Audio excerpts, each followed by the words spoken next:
So back to the saga. Kothar, he makes 2 maces, like these blunt trauma instruments. That's what Baal is going to use to defeat Yam. Kothar prepares 2 maces and proclaims their names. Like the maces have names. The first one, your name is Yagrushu. Yagrushu, drive out Yam. Drive Yam from his throne. Naharu from his seat of sovereignty. And Yagrushu is related to the verb that means to drive out. You'll whirl in Baal's hand like a hawk in his fingers. Strike Prince Yam on the shoulder, ruler Naharu on the chest. So the mace whirls in Baal's hand like a hawk in his fingers, strikes Prince Yam on the shoulder, ruler Naharu on the chest.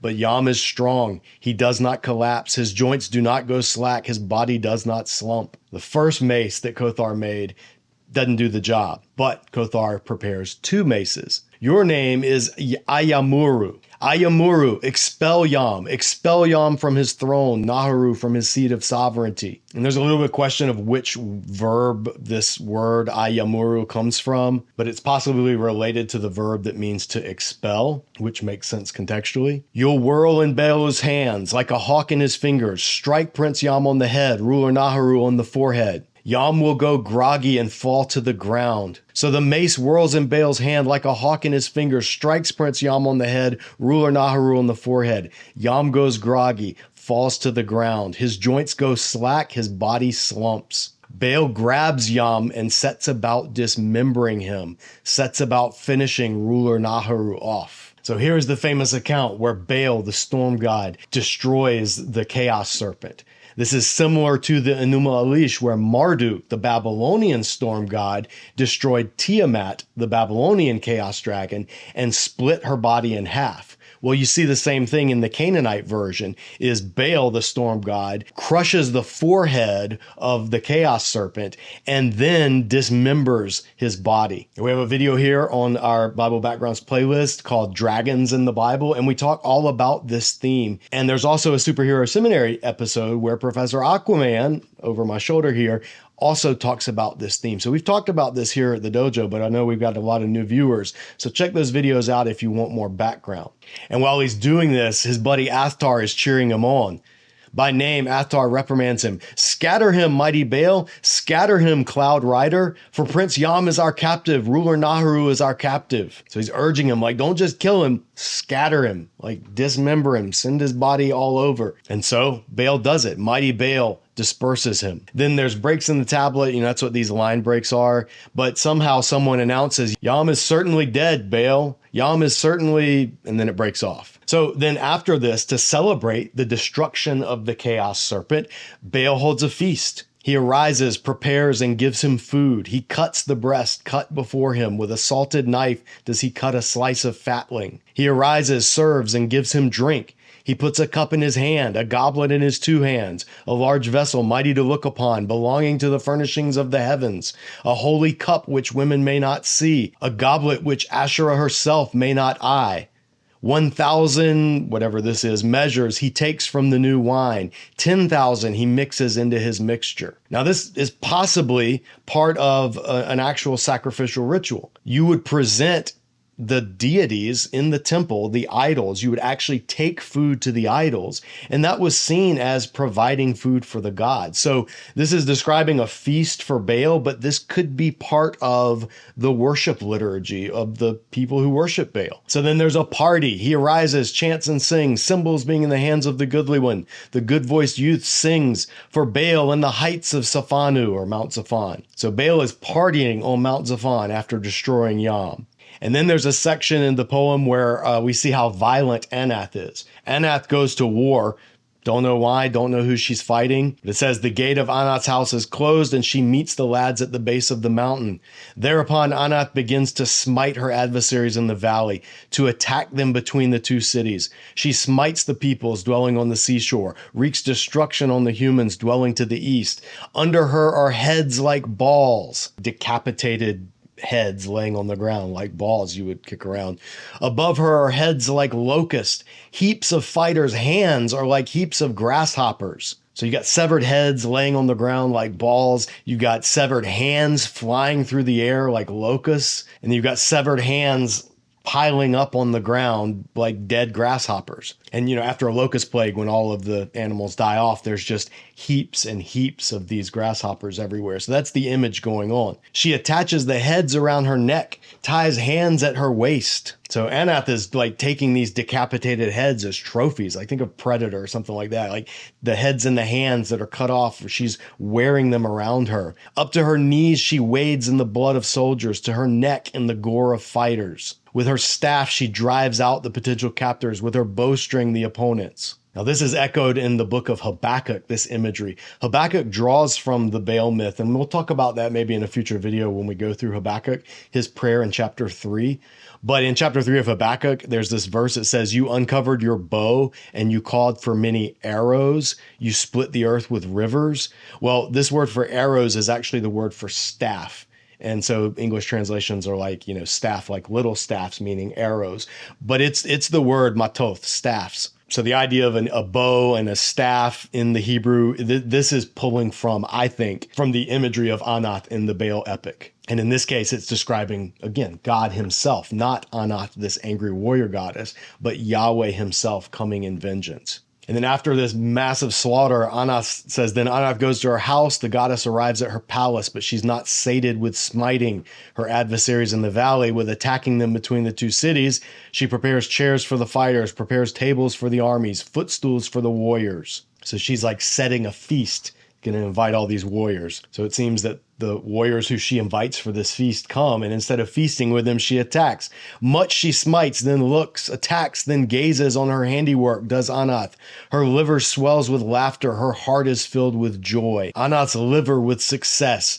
As to her knees, she wades in the blood of soldiers, up to her neck in the gore of fighters. Until she is satisfied, she smites her adversaries in the house, attacks them between the tables. So she is just this frenzied, violent warrior goddess figure. And this idea, you see here a biblical term, her liver swells with laughter, her liver with success. Like we would say your heart, but in the world of the ancient Near East, your liver was seen as that organ that felt the emotions. We might say butterflies in your stomach or your heart skipping a beat. They would say your liver swells. So then after this battle frenzy, this like, I think in Game of Thrones, there was a scene where like a wedding feast turned into an absolute bloodbath. That's what's going on here. But then afterwards, they wipe up the blood of the soldiers in the house. They pour out oil of peace in a bowl. Girl Anath bathes her hands. The sister-in-law of Limu bathes her fingers. She bathes her hands in the blood of the warriors, her fingers in the gore of the fighters. She prepares chairs in addition to chairs, tables in addition to tables, footstools she prepares in addition to footstools. She gathers water and washes, dew of heavens, oil of earth, the showers of cloud rider, the dew that the heavens pour down, the showers that the stars pour down. So then there's some missing lines. Then she starts to sing. We don't know if it's Anath or somebody else, but someone starts to sing a song for the love of mighty Baal. And then Baal sends his messengers to Anath. Then lads, enter at Anath's feet, bow and fall, do homage, honor her. Say to girl Anath, repeat to the sister-in-law of Limu, message of mighty Baal, the word of the mightiest of heroes. Present bread offerings in the earth, peace, love offerings in the dust, pour well-being out into the earth, calmness into the fields. This is all of the same wording that was used when El sent his invitation to Anath and others to come to his banquet. Hurry, press, hasten. To me let your feet run. To me let your legs hasten. For I have something to tell you. And this is what El said to Kothar to get him to come.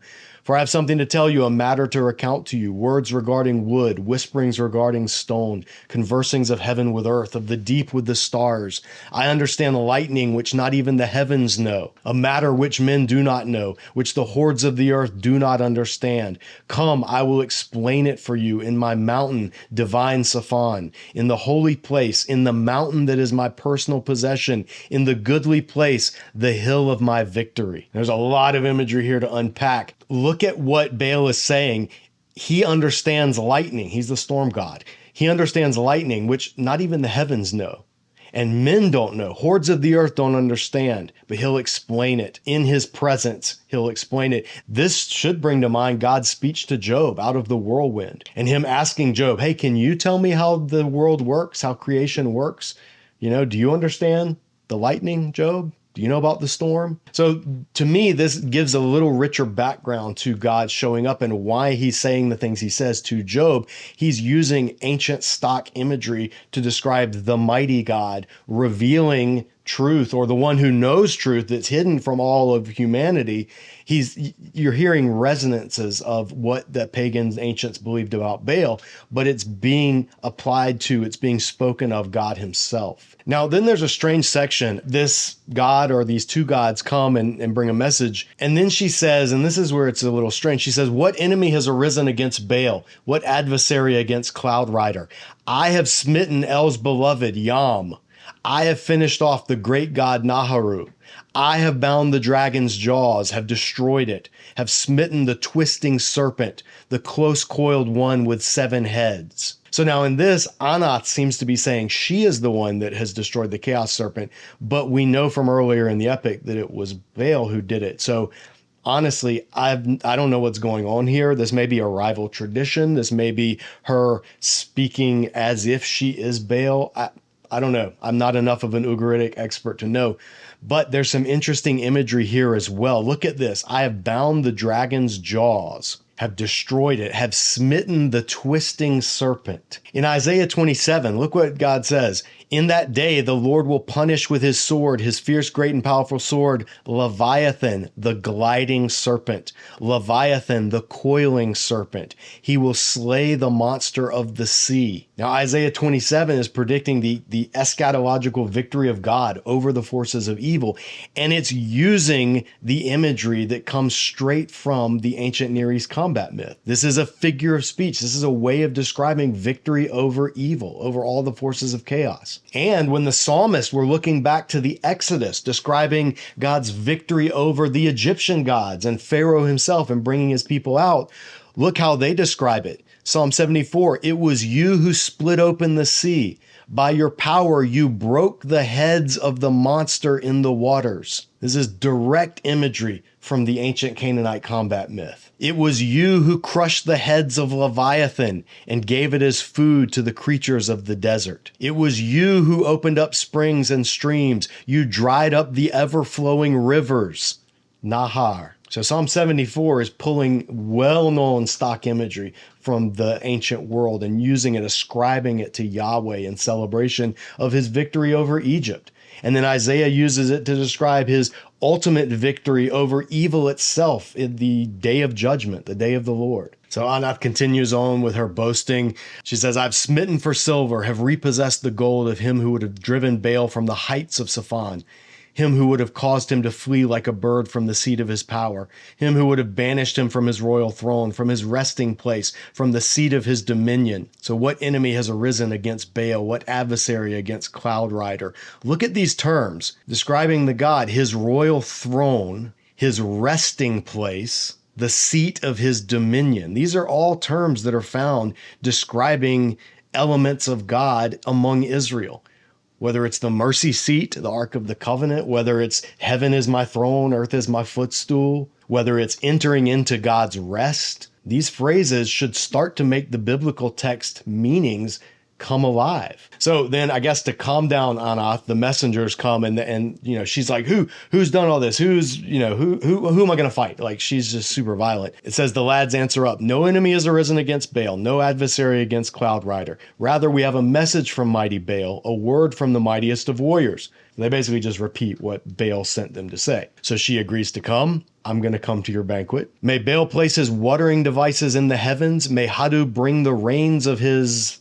And then this part's missing. Then I, for my part, will surely present bread offerings in the earth, place love offerings in the dust. I will pour well-being out onto the earth, calmness onto the field. See, Baal was the storm god. So if Baal sends his rain, if Hadu sends the rain of his whatever, his fountains, his deep, whatever his watering devices are, his sprinklers in the heavens, that's what Baal's job was. Baal sends rain.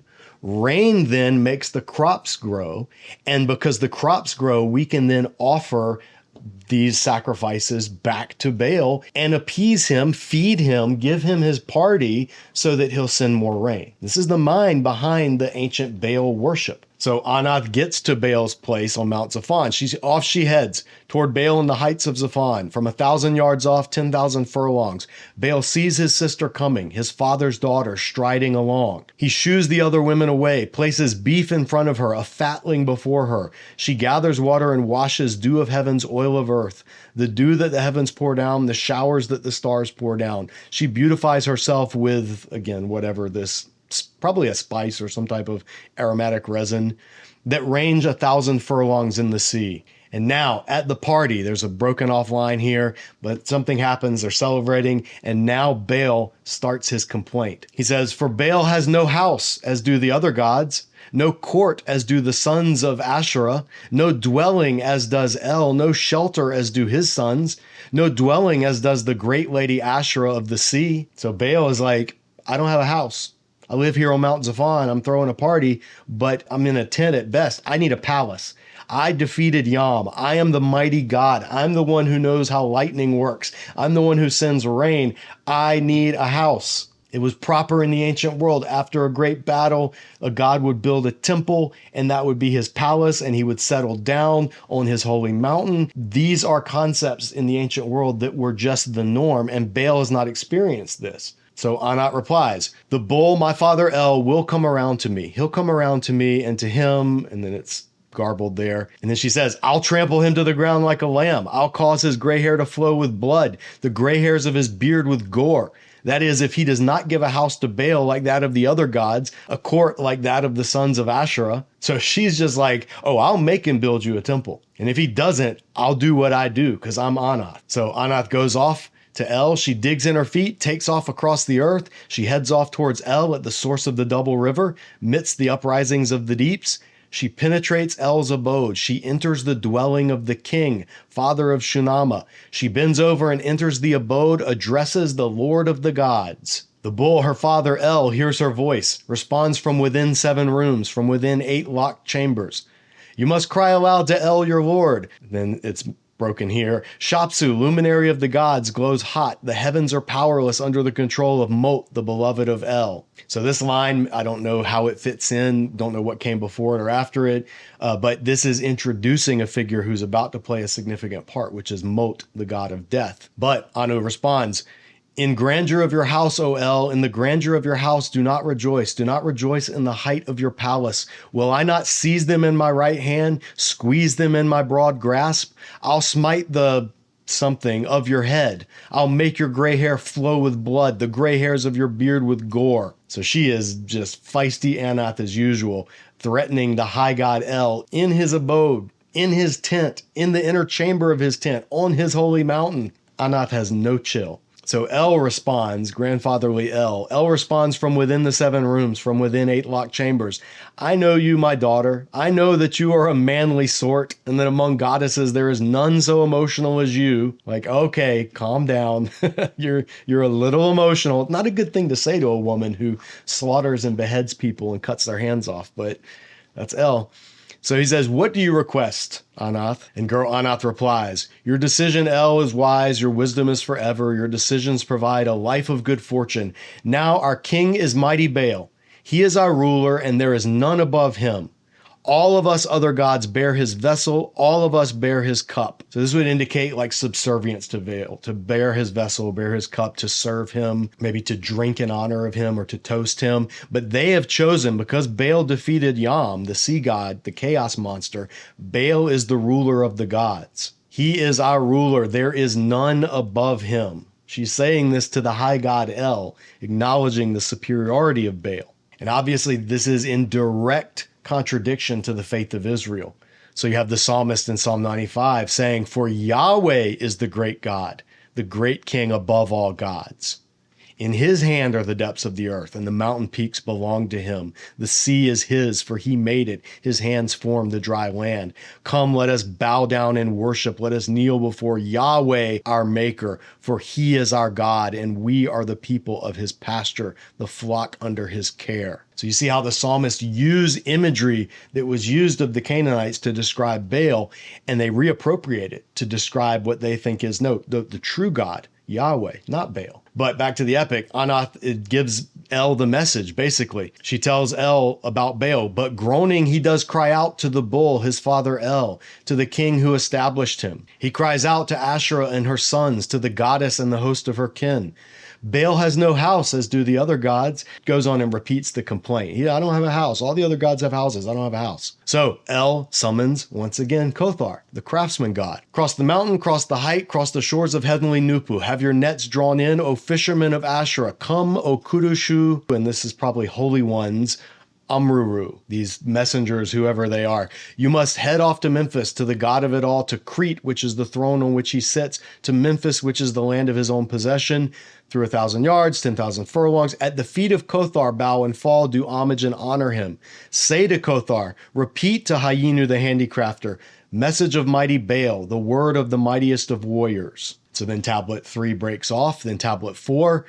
Baal is again whining about not having a house, but groaning he does cry out to the bull, his father El, to El the king who established him. He cries out to Asherah and to her sons, to the goddess and the host of her kin. Baal has no house, as do the other gods, no dwelling, on and on. You get the idea. So now someone is sent off to Asherah, El's consort, the female goddess of the sea. We don't know exactly who is saying it or who's being sent, but it says, I must also say this to you. You really should prepare a gift for the great lady, Asherah of the sea, a present for the progenitress of the gods, a throne stand for El of 20,000 shekels weight, a throne stand for El with silver decorations interspersed with decorations of ruddy gold, a chair for El, a seat of finest gold, a footstool for El covered with the brightest metal, a bed for El of the finest sort. Above he places an engraving, a table for El filled with creatures, creepy crawlers from the foundations of the earth, a bowl for El hammered thin as they do in Umaru, formed as they do in the land of Yaman, which has on it bulls by the 10,000s. So all of this decorative work for a palace is being crafted. Then there's a break, and then now Asherah is at home. It says she has taken her spindle in hand, a spindle befitting her high station in her right hand. As her flesh has become soiled, she puts her garments into the sea, her twice soiled body into the rivers. She places a pot on the fire, a pan on top of the coals, so as to prepare a warm drink for the bull, the kindly god, so as to make a present to the creator of creatures. So you have Asherah doing laundry, getting a meal ready for El, her husband. So then Baal and Anath arrive with the gifts for Asherah. When she looks up and sees Baal coming, Asherah sees girl Anath arriving, the sister-in-law of Limu striding along, her feet shake. Behind her back muscles snap, above her face sweats, her vertebrae rattle, her spine goes weak. She raises her voice and says aloud, how is it that mighty Baal has come? How is it that girl Anath has come? Have those who would smite me smitten my sons, or those who would finish me off smitten the host of my kin? But when Asherah spies the works of silver, and the objects of gold, they bring joy to the great lady, Asherah of the sea. So she's nervous at first. She's not knowing what's going on, but then she sees the gifts that Baal and Anath have brought, and she's happy. But then it picks back up, and Baal, he's complaining to her. It says, again, mighty Baal speaks. Cloud Rider tells his story. They stood up and cast scorn upon me. They arose and spat upon me in the assembly of the sons of the gods.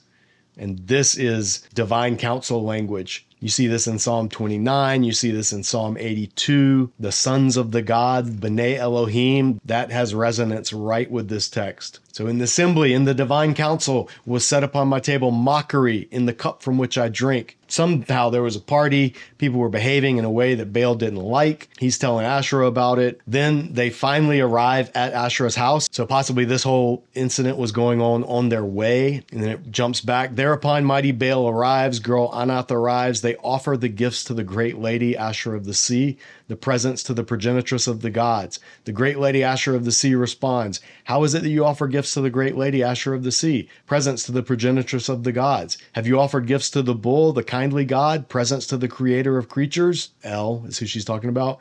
Girl Anath replies, we would now offer gifts to the great lady, Asherah of the sea, presents to the progenitress of the gods. Afterwards, we will also present him with gifts. And then it's garbled. You see, she says, mighty Baal, great lady Asherah of the sea, girl Anath. And then there's a party of some sort. Thereupon the gods eat and drink. Then Asherah gets ready to go visit El. she's also going to petition El to build a house for Baal. Saddle the donkey, harness the ass, put it on trappings of silver, decorations of yellow gold, prepare the trappings of magenta. I think that's a type of donkey. So her servant listens, he does that. They set off. As for Baal, he went off to the heights of Zaphon. So Baal goes back home. So now Asherah comes to El. So off she goes to El at the source of the double river.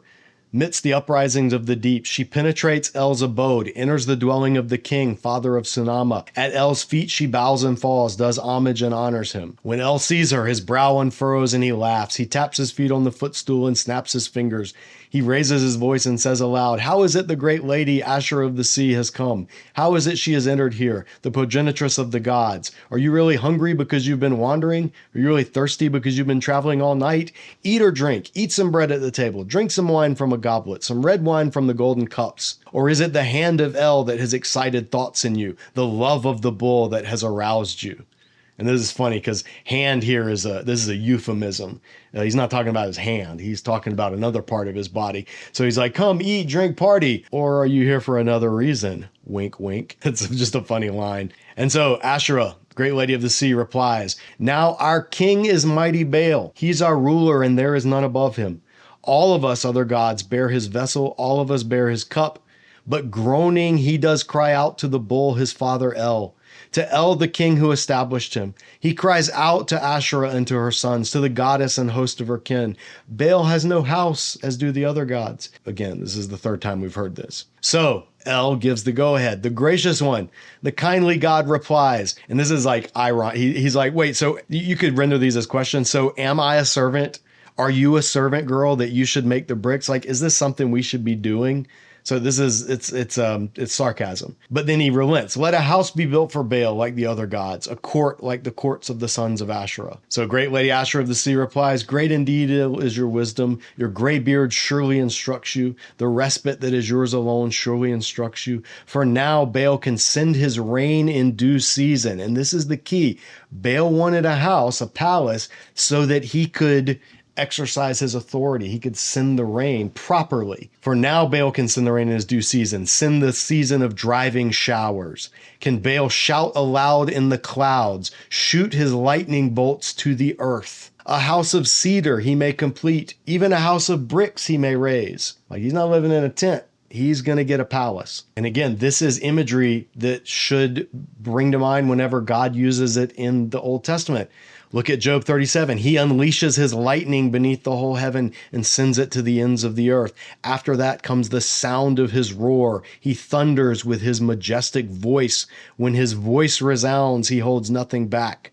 God's voice thunders in marvelous ways. He does great things beyond our understanding. You hear the echoes to the Baal saga? That's what thunder was. To the ancient Canaanites, thunder was Baal shouting in the clouds. But to the Hebrews, it wasn't Baal, it was Yahweh, was the true one who thunders in the heavens. Psalm 46:6, nations are in uproar, kingdoms fall. He lifts his voice, the earth melts. Psalm 18:4, he shot his arrows and scattered the enemy. With great bolts of lightning, he routed them. Jeremiah 10, when he thunders, the waters in the heavens roar. He makes clouds rise from the ends of the earth. He sends lightning with rain and brings out the wind from his storehouses. This is the stuff that Baal was supposed to be the one who does.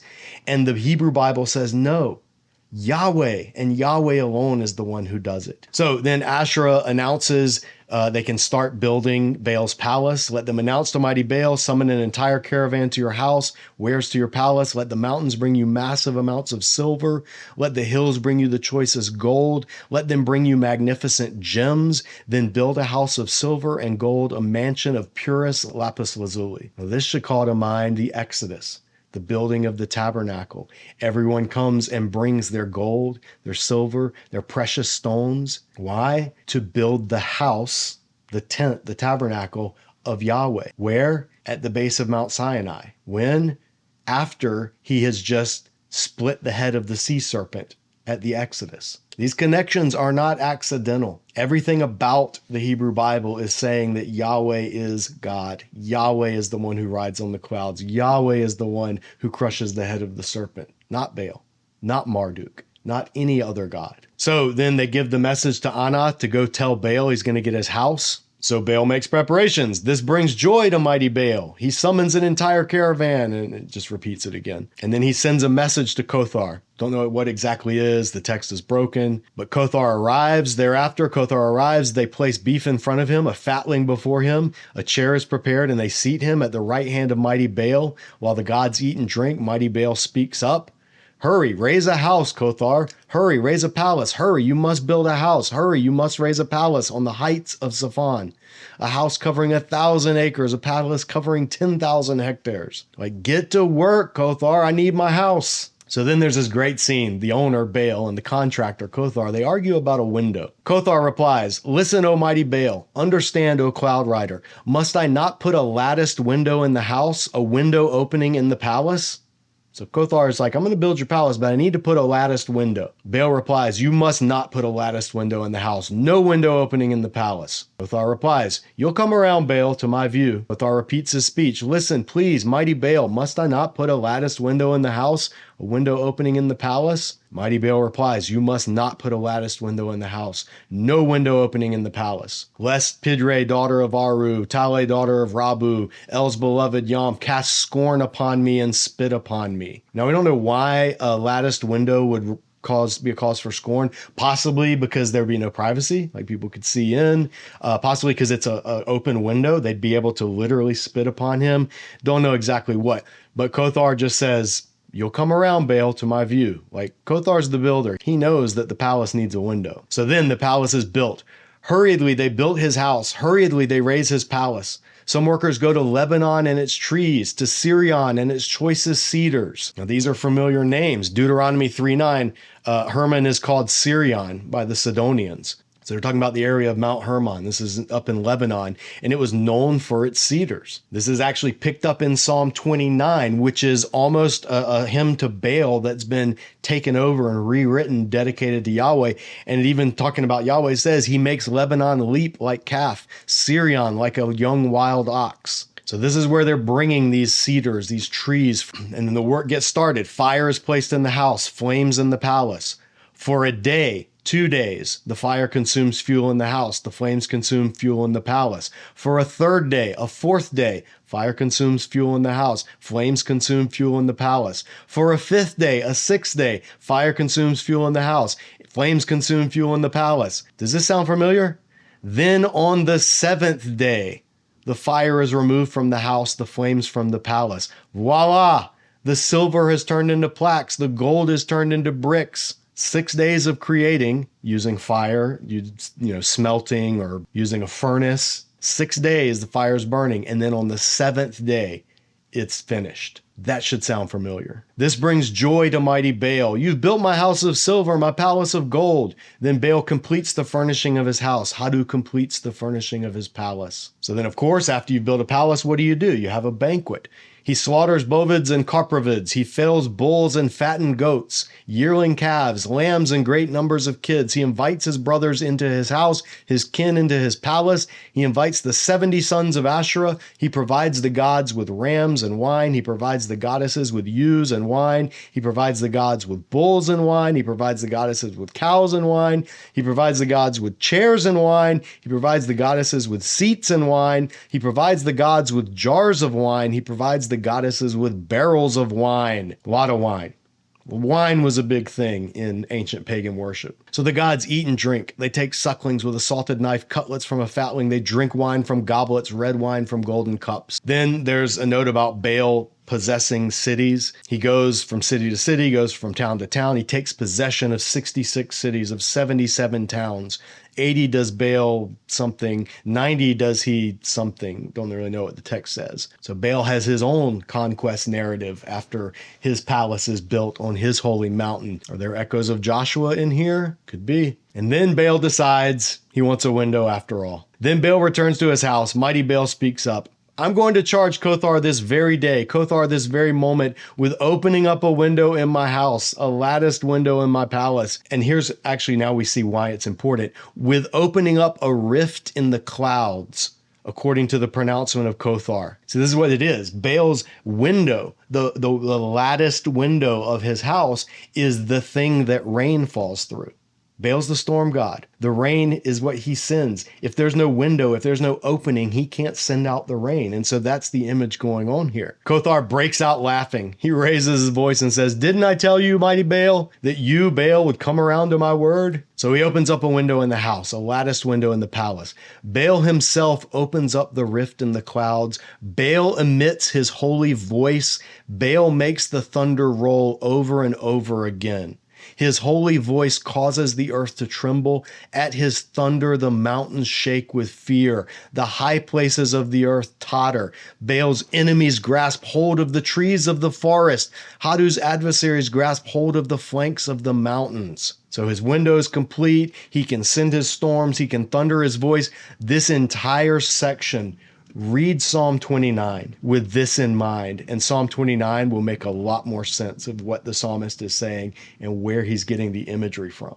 So those are the first 4 tablets of the Baal cycle. We'll finish up in another video because there's more in this and there are more biblical background images that we can see if we continue to read the Baal saga. But again, the point of this is just to show you this is the world into which the Old Testament was given. These are the beliefs that Israel's neighbors had. These are the images. These are the figures of speech. These are the ways of talking about things like worship and might and glory. These are the ways of envisioning the tabernacle, the temple. All of this stuff is right at home in the ancient world. And the more we understand it, the better able we are to hear what Scripture is actually saying and to then experience that message as the ancient Israelites would have experienced. And then that lets us see who God is, and especially how all of the would-be gods of this earth, of the nations around Israel, all of them are pale comparisons to the one true God, to Yahweh. So stay tuned for more here at Disciple Dojo, but